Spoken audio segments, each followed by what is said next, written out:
ಯಾಕೋ ಜ್ವರ ಬರಂಗ್ ಆಗ್ತಿದೆ ಅಮ್ಮ. ಒಂದ್ ಡೋಲೋ ತಗೊಂಡ್ರೆ ಹಾ ಮುಚ್ಕೊಂಡ್ ಮಲ್ಕೋ, ಎಲ್ಲ ಸರಿ ಹೋಗುತ್ತೆ. ಯಪ್ಪ ಸಿಕ್ಕಾಪಡೆ ತಲೆ ನೋಯ್ತಿದೆ. ಮೊದ್ಲು ಒಂದ್ ಮಾತ್ರೆ ತಗೋಬೇಕು. ಹಚ್ಕೊಂಡ್ ಮಲ್ಕೋ, ಎಲ್ಲ ಸರಿ ಹೋಗುತ್ತೆ.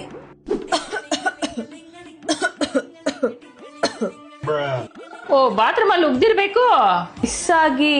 ಹಂಗಾರ್ ಗಂಟ್ಲು ನೋವು ಫಿಕ್ಸು. ಬೆಳಿಗ್ಗೆ ಬೇಗ ಎದ್ಬಿಟ್ಟು ಬಾಗ್ಲು ಚಿಲ್ಕನಾರ ಪರ ಪರ ಪರಪ ಅಂತ ಹೊಡೆದ್ಬಿಡು, ಎಲ್ಲ ಸರಿಯಾಗತ್ತೆ. ಯಾಕೋ ಒಂದೇ ಕಾಲ್ ತುಂಬಾ ನೋಯ್ತಿದೆ ಅಮ್ಮ. ರೋಡಲ್ಲೆಲ್ಲ ಮೊಟ್ಟೆ ತುಳಿದಿರ್ಬೇಕು. ಮನೇಲಿರೋ ಪರ್ಕೆಲಿ 4 ಹಂಚಿಗಡ್ಡಿ ತಗೋಬಾ, ಸುಟ್ಟ ಹಾಕಿದ್ರೆ ಎಲ್ಲ ಸರಿ ಹೋಗ್ಬಿಡತ್ತೆ. ಮಾ ಡಾಕ್ಟರ್ ಹೇಳಿದ್ರು ನನ್ಗೆ ಕಿಡ್ನಿ ಸ್ಟೋನ್ ಇದೆ ಅಂತೆ. ಅದಕ್ಕೆ ಹಾಸ್ಪಿಟಲ್ಗೆಲ್ಲ ಹೋಗ್ಬೇಡ ಅಂದಿದ್ದು. ಹಣ್ಣು ತರಕಾರಿ ಎಲ್ಲ ಕಿಡ್ನಿಗೆ ಒಳ್ಳೇದು. ಅದಕ್ಕೆ ಎಲ್ಲ ಹಣ್ಣು ತರಕಾರಿ ಹಾಕಿ ಕಿವುಚ್ಬಿಟ್ಟು 4 ಬೇದಿ ಮಾತ್ರೆ ಹಾಕೊಂಡು ಕುಡಿದ್ಬಿಡು. ಅವನಜ್ಜಿ ಯಾವುದೇ ಕಲ್ಲಾದ್ರೂ ಎಲ್ಲ ಈಚೆಗೆ ಬಂದ್ಬಿಡ್ಬೇಕು.